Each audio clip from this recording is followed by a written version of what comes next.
ఆంధ్రప్రదేశ్ రాష్ట్రంలో జనవరి 1, 2025 నుంచి భూములు, భవనాలు రిజిస్ట్రేషన్ చేయించుకుంటే రేట్లు పెరగబోతూ ఉన్నాయి.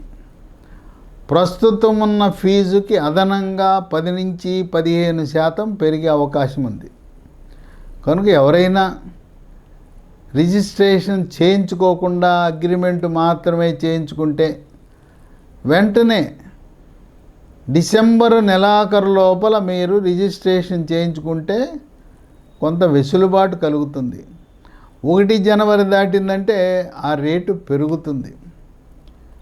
గ్రామాలలోనూ పట్టణాల్లోనూ భూముల రిజిస్ట్రేషన్ విలువ, భవనాల రిజిస్ట్రేషన్ విలువ కూడా ఒక శాస్త్రీయత ప్రకారం జిల్లా జాయింట్ కలెక్టర్ల ఆధ్వర్యంలో ఈ పెంపుదల ప్రక్రియ జరగబోతూ ఉంది. కనుక మీకు ఏదైనా ఇంకా మిగిలిపోయిన రిజిస్ట్రేషన్ ఏమున్నా వెంటనే చేయించుకుంటే కొంత మీకు సొమ్ము ఆదా అయ్యే అవకాశం ఉంది. ఈ రిజిస్ట్రేషన్ ఫీజు పెంచే పద్ధతి డిసెంబర్ 20న ఒక 10 నుంచి 15% పెంచి సబ్ రిజిస్ట్రార్ కార్యాలయం నోటీస్ బోర్డులో ఏ భూములకు ఏ గ్రామాలలో రిజిస్ట్రేషన్ విలువ పెంచింది అని చెప్పి నోటీస్ బోర్డులో పెడతారు. ఆ గ్రామాల పరిధిలో ఉండే ప్రజలు వారికి ఉన్న ఏదైనా సలహాలు కానీ, సూచనలు కానీ, అభ్యంతరాలు కానీ 24 డిసెంబర్ లోపు లిఖితపూర్వకంగా సబ్ రిజిస్ట్రార్కి, జాయింట్ కలెక్టర్ కూడా తెలియచేయాలి. ఈ అభ్యంతరాలను, సలహాలను, సూచనలను 27 డిసెంబర్ వరకు పరిశీలిస్తారు. 27 వరకు పరిశీలించి దాంట్లో ఏదైనా సమంజసమైన సూచనలు, అభ్యంతరాలు ఉంటే వాటిని పరిగణలోకి తీసుకుని వాటిని పునఃసమీక్షించి తుది నిర్ణయాన్ని జిల్లా జాయింట్ కలెక్టర్లు 27 డిసెంబర్కి తీసుకుని 1 జనవరి నుంచి పెంచిన రిజిస్ట్రేషను భూములకు, భవనాలకు కూడా పెంచే విధంగా ఈ యొక్క ప్రక్రియ ప్రారంభమైంది.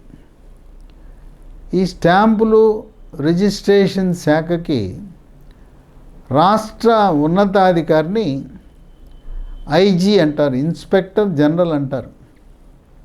ప్రస్తుతం శేషగిరి బాబు సీనియర్ ఐఏఎస్ అధికారి, ఆయన ఐజీగా ఉన్నారు.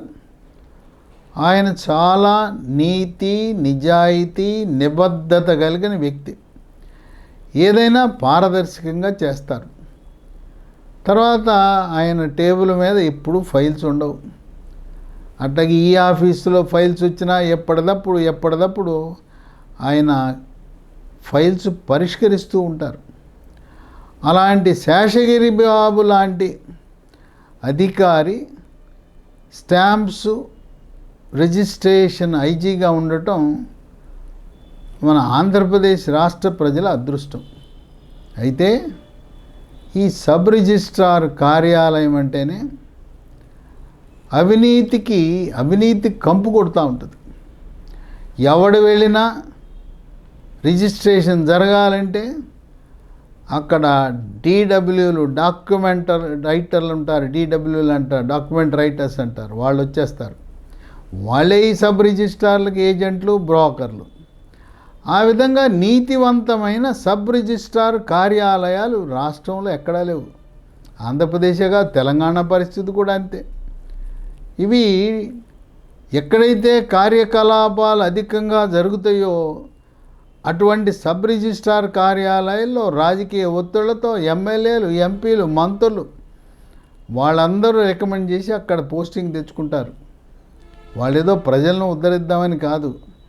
అక్కడ విలువైన భూములు, విలువైన భవనాలు రిజిస్ట్రేషన్ జరుగుతాయి కనుక ఆదాయం ఎక్కువ ఉంటుందని వాళ్ళు కొంత పెట్టుబడి పెట్టి సబ్ రిజిస్ట్రార్లు పోస్టింగులు చేయించుకుంటుంటారు.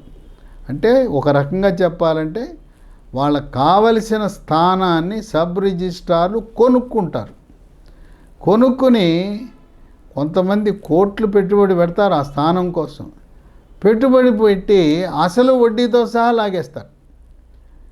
దీన్ని మనం ఆన్లైన్లో రిజిస్ట్రేషన్ ఏ మూల నుంచైనా చేయొచ్చు అని ప్రక్రియ పెట్టినా మళ్ళీ ఆ సబ్ రిజిస్ట్రార్ కార్యాలయానికి వెళ్లకుండా పని జరగట్లా. ఇప్పుడున్న ప్రస్తుత విధానం ప్రకారం మనం సబ్ రిజిస్ట్రార్ కార్యాలయానికి వెళ్లకుండా హైదరాబాద్లో కూర్చొని రిజిస్ట్రేషన్ చేసుకోవచ్చు. కానీ వీళ్ళు తికమక చేసి తిరకాసు పెట్టి ప్రతి వ్యక్తి కూడా సబ్ రిజిస్ట్రార్ కార్యాలయానికి వెళ్ళి అక్కడ వేళ్ళు ముద్దలు వేసే విధంగా వాళ్ళు ఆ విధానాన్ని వాళ్ళకు అనుకూలంగా మలుచుకున్నారు. కానీ చంద్రబాబు నాయుడు చాలా తెలియగలడు. ఆయన అరిచేతిలో ఉండే ఆండ్రాయిడ్ ఫోను, సెల్ ఫోన్లోనే సర్వం జరగాలనే ఆ లక్ష్యంతో ఇక మీద రిజిస్ట్రేషన్లు కూడా ఇంట్లో కూర్చుని చేసుకునే విధంగా మార్పు చేయాలి. సబ్ రిజిస్ట్రార్ కార్యాలయానికి ఎవ్వరూ వెళ్ళవలసిన అవసరం ఉండకూడదు. వెళ్ళారా జలగల్లా రక్తం పీల్చుకుని ఇక వాళ్ళ ఆదాయం మామూలుగా ఉండదు. సబ్ రిజిస్ట్రార్ అంటే చిన్న పోస్టు, అది గెజిటెడ్ అధికారి హోదా కూడా కాదు. వాళ్ళ ఆస్తులు సబ్ రిజిస్ట్రార్ ఆస్తులు చూస్తుంటే కొంతమందికి 100 కోట్ల ఆస్తులు ఉంటాయి. అవినీతి శాఖ అధికారులు ఎవరి మీద దాడులు చేయాలంటే సబ్ రిజిస్ట్రార్ కార్యాలయాలు, సబ్ రిజిస్ట్రార్ కార్యాలయంలో పనిచేసే సిబ్బందిపై దాడులు చేయండి. మీకు బ్రహ్మాండంగా ఆస్తులకు ఆదాయానికి మించిన ఆస్తులు, ఇక వాళ్ళ ఆస్తులు చూస్తుంటే చిన్న కార్యాలయ సిబ్బందికి 25 కోట్లు 50 కోట్ల ఆస్తులు ఉంటాయి.